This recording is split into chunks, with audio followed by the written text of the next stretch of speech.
Thanks for joining us today for a very special program on Look Before You Speak.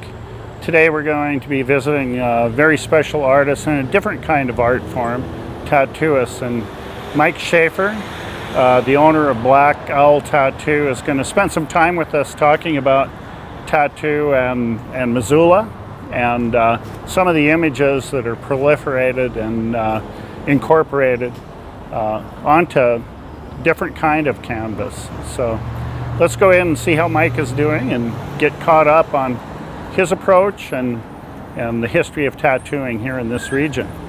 See that art is here and all around us, and it's not just in New York and LA. Yeah, and sure. It's happening here in Missoula. Thank you so much for joining us today and for Look Before You Speak.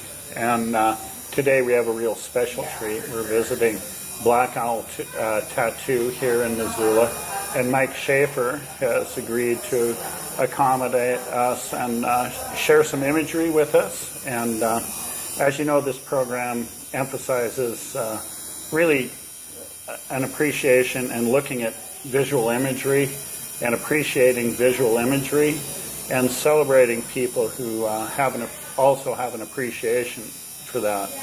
Commercial television usually holds images up for around 1, maybe 2 seconds, and we don't really get a chance to look at and appreciate the visual arts. So we're thrilled. Mike has agreed to take us around today and look at some images, and thank you for doing this. Yeah, you're welcome.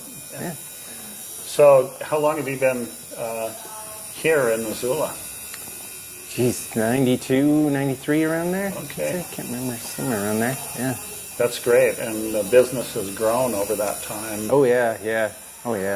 And then tattoo, like this shop has been here like 7 years. I've been tattooing before that in another shop and stuff, so yeah, I've been into art. And there's a growth in the interest of tattooing in the United States in the last 20 years. Oh yeah.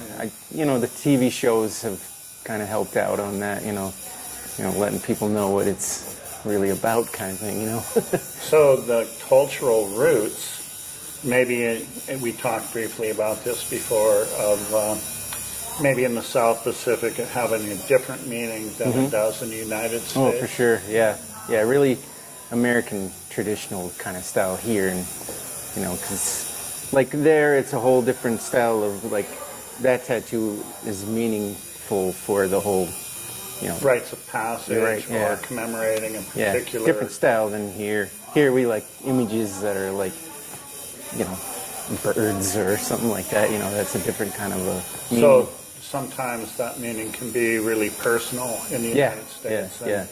Perhaps more individualistic. For sure. Oh yeah.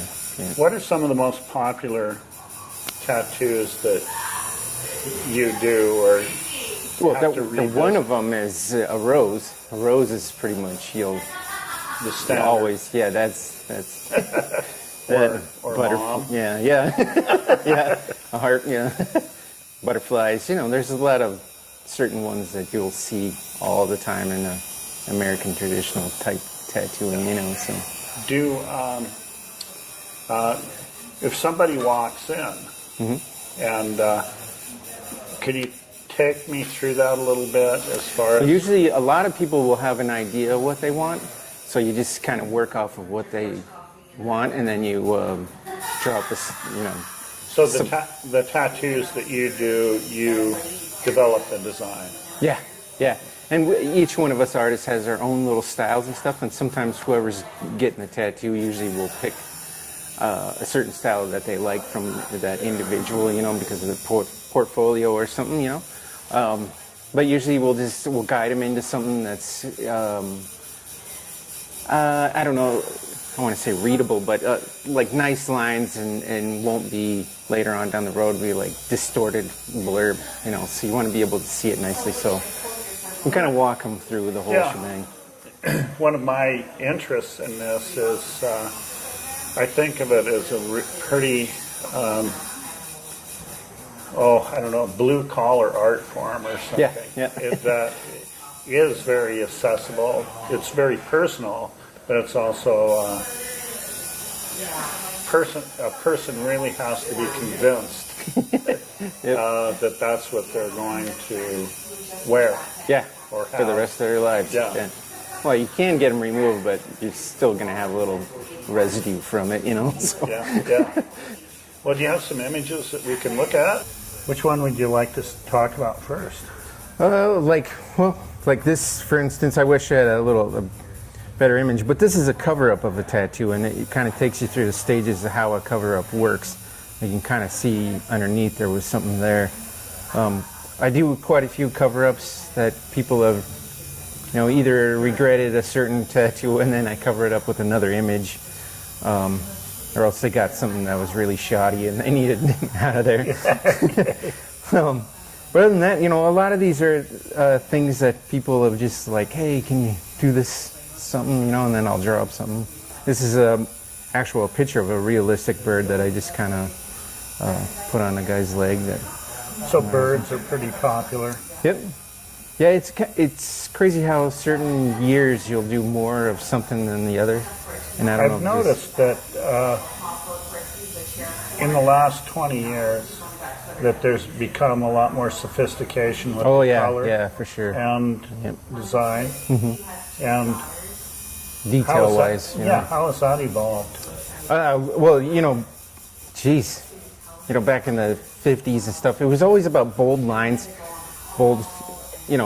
making it stick and stay and look really crisp, and just colors, not very much shading going on, just kind of just there. And then as time went on and the equipment got better, needles, ink and all that, then they started getting into more shading and just more. And the pigments probably.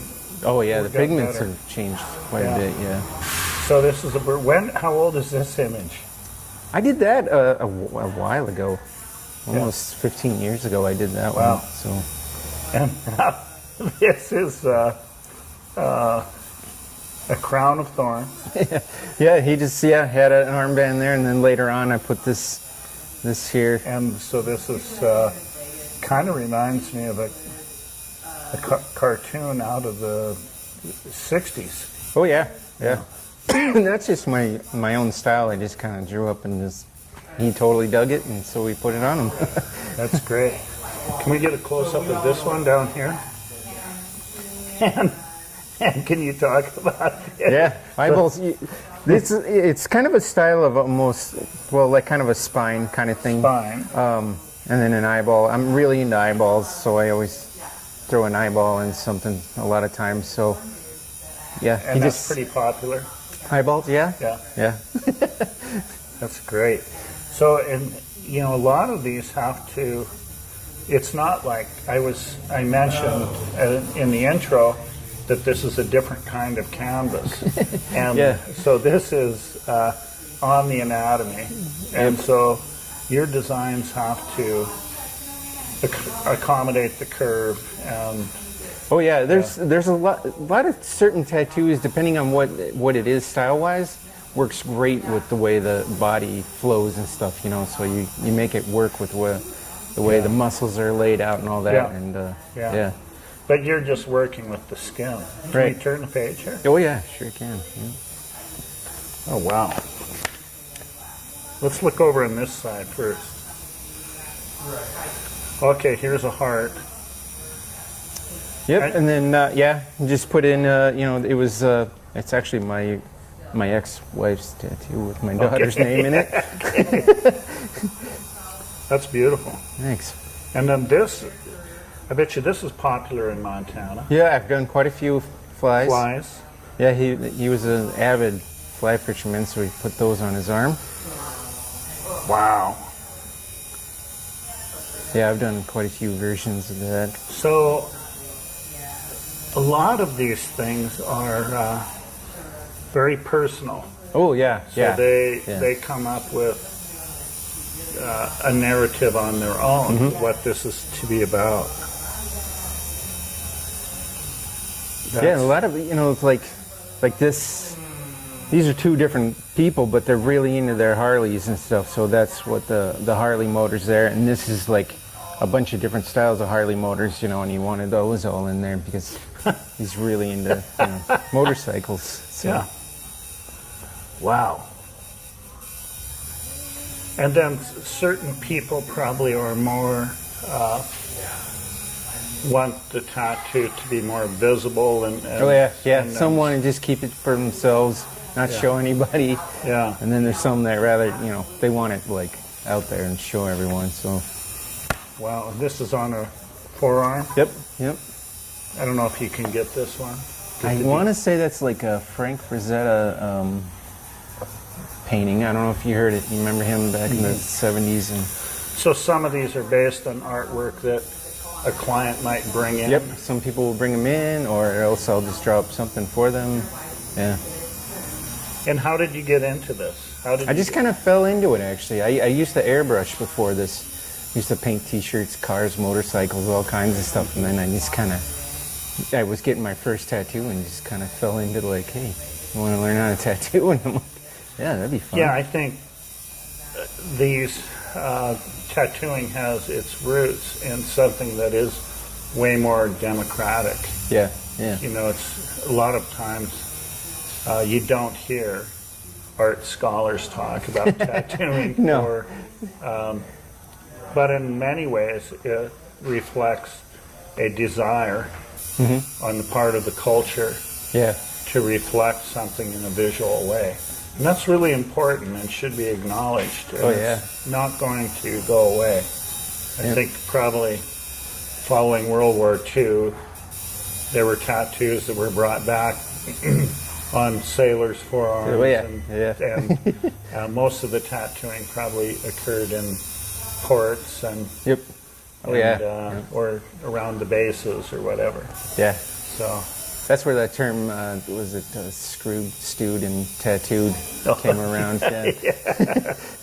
okay, let's look at this one. We got Spider-Man here. Yep, he's into Spider-Man, so he gave me a little image to work off of, and I put that on him. And Wow.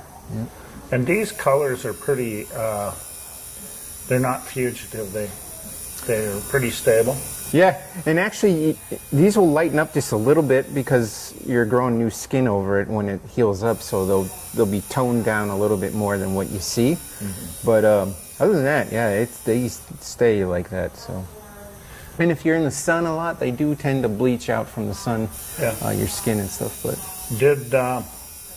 have you had any requests recently with the eclipse? No, I haven't done. I've done like that kind of solar type looking stuff on people before the eclipse, but.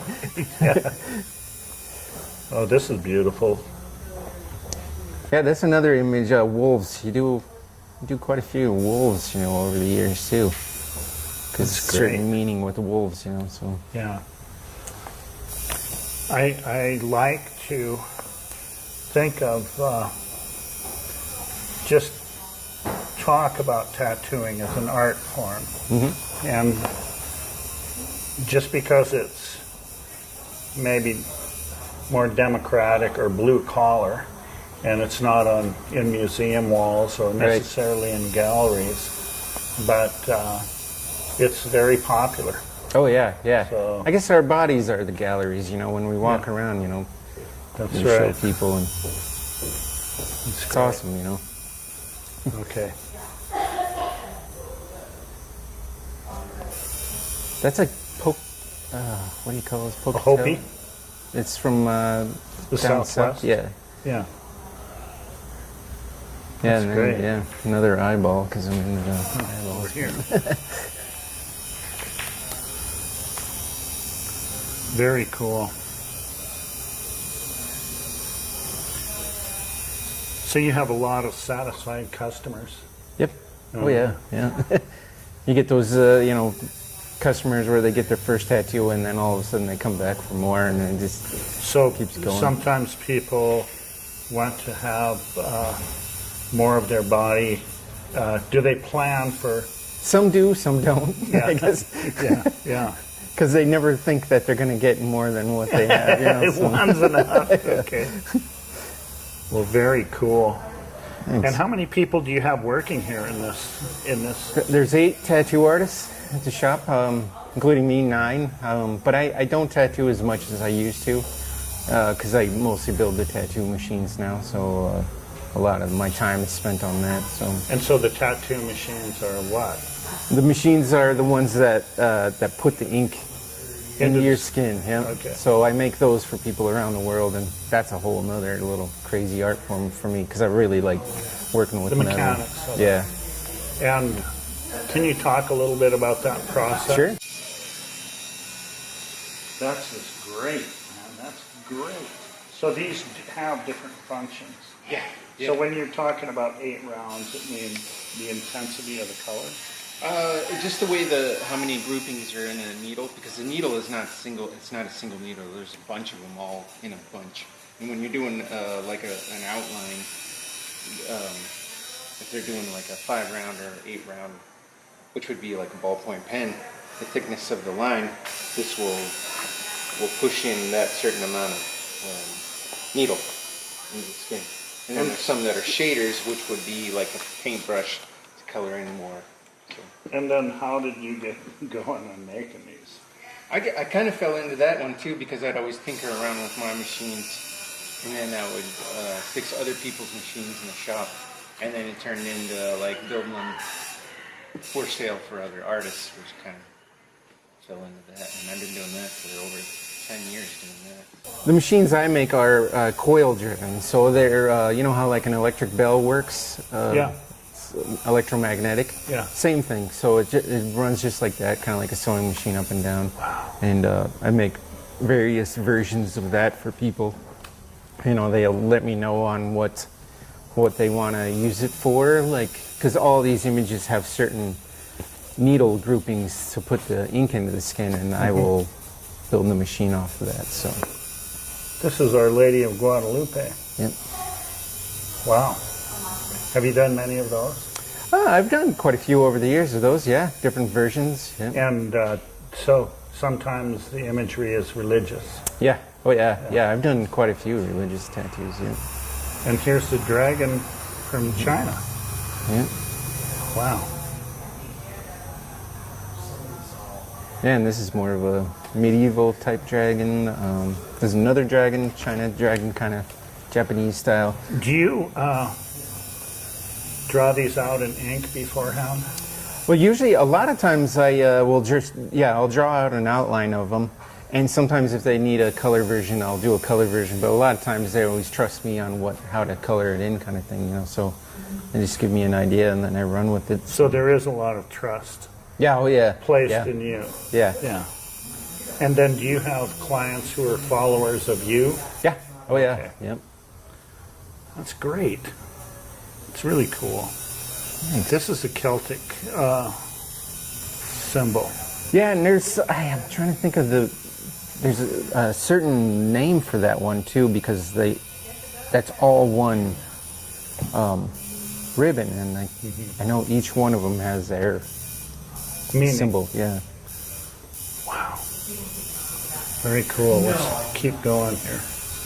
Really appreciate you having us today. You're welcome.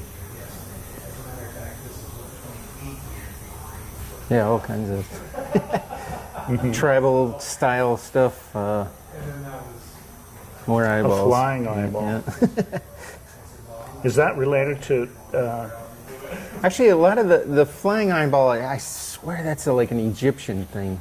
Yeah. They had an eyeball with wings on it, kind of thing. But then over time, people have used it for certain things. Another one of my favorite artists is Von Dutch.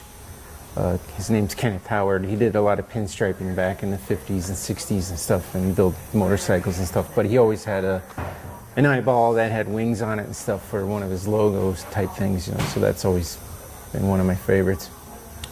This is. It's one thing to develop a composition, and then it's quite another thing to have this form. Yeah. And then develop the composition for the form, just like the back here. And he has gotten way more than what you see there too. So, so it's evolved. Yeah. It's really beautiful balance, and I love the color in this. Yeah, let's swing over this way. Now this looks like it's from New Zealand. Yeah, that's actually just I just freehand drew it on them and then just tattooed it right there. So Wow. yeah, a lot of that stuff, you know, like these and this, I just will draw right on the skin of where to put it all, make it flow with it. So. And this is a popular image. Yep, barbed wire.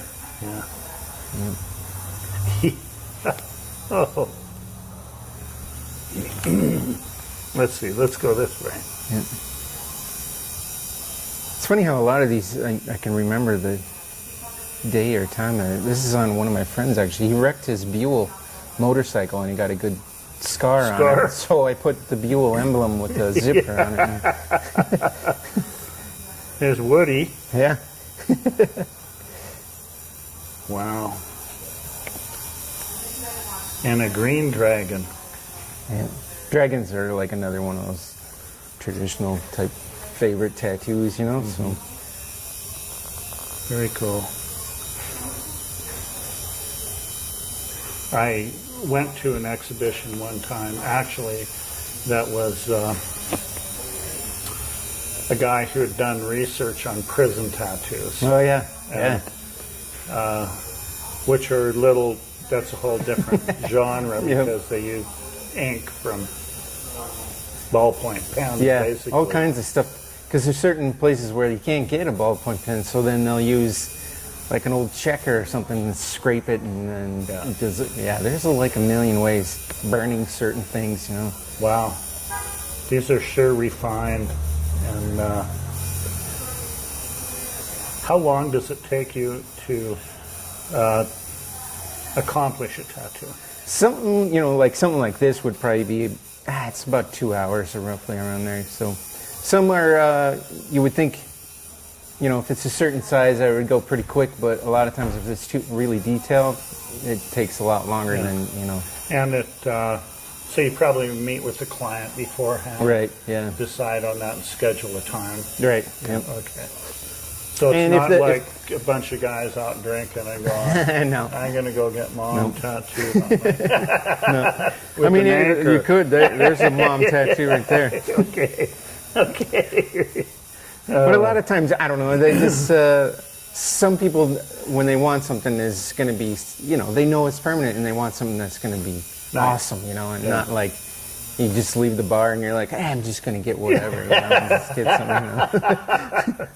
Oh, and so I notice you guys aren't open until noon, so, and then Yeah. you work late. Yeah, noon to 9 around there is our normal. I mean, there used to be a time when I was like, geez, from noon to midnight, you know, but over time it's not as, I don't, for myself, I don't need to stay up late anymore like I used to back in the day. Yeah, I feel your pain. Okay. These are wonderful. Thanks.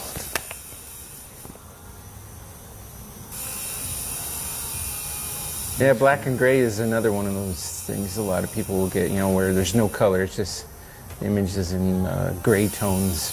So. A lot of wildlife too we do in Montana. You know. Scorpion, yeah. Another cover-up. You got this when he was in prison, which was supposed to be a lion. You can't tell, but then I covered it up with a little, what do you call those? Gnome? Elf kind of thing, I guess. Oh, cool. Yeah. Cool.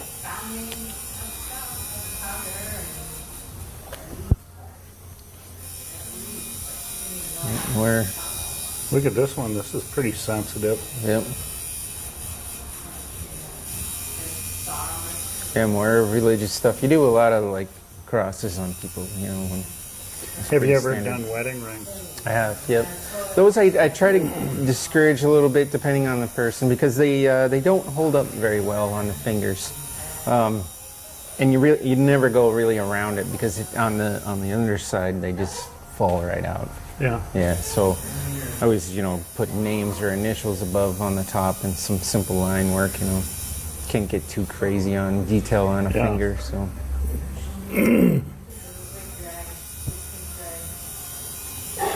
Whoa. Yeah. This is another one. This guy got this back in the 60s, and then I just refurbished it. And when I was done, he was like, "Man, it didn't even look like that when I first got it," you know. So Yeah. it's like What is that? The Air Force? yeah, he was. I think it is U.S. Air Force. Yeah, U.S. Air Force. Yeah.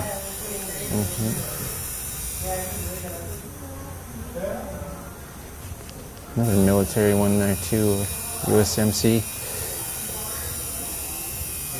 Very cool. Thanks.